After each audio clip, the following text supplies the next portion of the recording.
പ്രിയപ്പെട്ട സുഹൃത്തുക്കളെ, ഇത് KSRTC കേരളത്തിൻ്റെ KSRTC ബസ്സാണ്.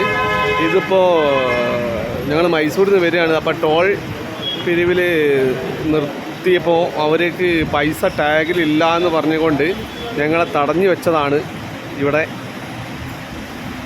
അപ്പോൾ എത്രയും പെട്ടെന്ന് ഇതിൻ്റെ നടപടിയും കാര്യങ്ങളും ഒന്ന് കേരള സർക്കാർ മുൻകൈ ചെയ്ത് കണ്ട് എടുക്കണം എന്നാണ് പറയാനുള്ളത്.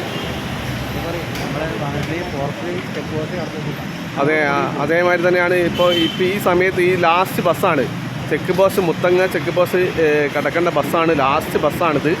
അപ്പോൾ ഞങ്ങളിതോടെ നിന്ന് പോയാൽ ചെക്ക് പോസ്റ്റ് കടത്തി പോലും വിടൂല. അതുകൊണ്ട് ഞങ്ങൾ എന്തായാലും ഈ യാത്രക്കാർ ഒരു 10-60ഓളം യാത്രക്കാരില്ലാത്തതുണ്ട്, അവരെ സ്വീപ്പാവുമെന്നാണ് ഇവരൊക്കെ പറയുന്നത്.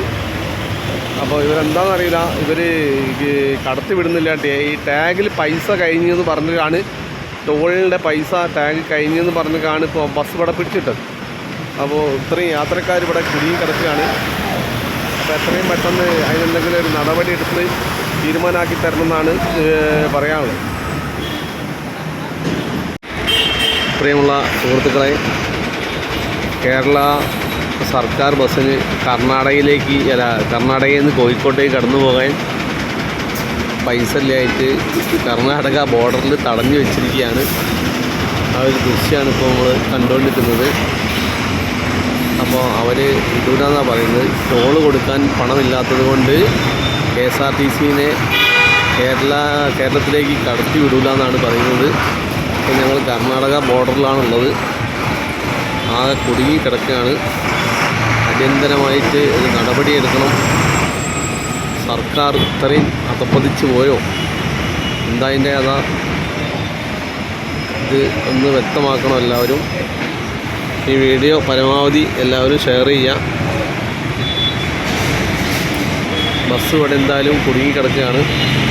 ഈ ബസ്സിലൊരു 10-65 പേരുണ്ട്. അപ്പോൾ ഞങ്ങൾ മൈസൂരിൽ നിന്ന് വരികയാണ്. മൈസൂരിൽ നിന്ന് വരുമ്പോൾ ടോൾ പിരിവിൽ എത്തിയപ്പോൾ ടോളിൽ ഓരോ കാർഡ് അടിച്ച് നോക്കുമ്പോൾ പൈസ ഇല്ല എന്നാണ് പറയുന്നത്. അതുകൊണ്ട് ബസ് കടത്തി വിടൂല എന്നാണ് ടോൾ വിൽക്കുന്നവർ പറയുന്നത്. അപ്പോൾ എത്രയും പെട്ടെന്ന് ഇതിൻ്റെ ഒരു നടപടി സ്വീകരിക്കുമെന്നാണ്. എങ്ങനെയെങ്കിലും ഞങ്ങൾ നാട്ടിലെത്തണം.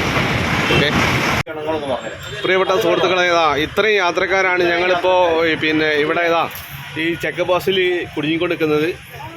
ഒരു 10-60ഓളം യാത്രക്കാരുണ്ട് ഈ ബസ്സിൽ. ഇതാണ് കേരള KSRTC ടോൾ അടിച്ചില്ല എന്ന് പറഞ്ഞുകൊണ്ട് ഞങ്ങളെ ബുദ്ധിമുട്ടാക്കുന്നത്. ഇതിപ്പോൾ ഞങ്ങൾക്ക് കാർഡ് വരെ കടന്നു പോകാൻ പറ്റാത്ത അവസ്ഥയാണ്. അപ്പോൾ എന്തെങ്കിലും ഒരു തീരുമാനം എത്രയും പെട്ടെന്ന് ഇതിൻ്റെ വേണ്ടപ്പെട്ടത് സ്വാഭാവികം സംഭവിക്കുന്ന ഒരു കാര്യമാണ് ചെയ്തുകൊണ്ട് ചെയ്യണം.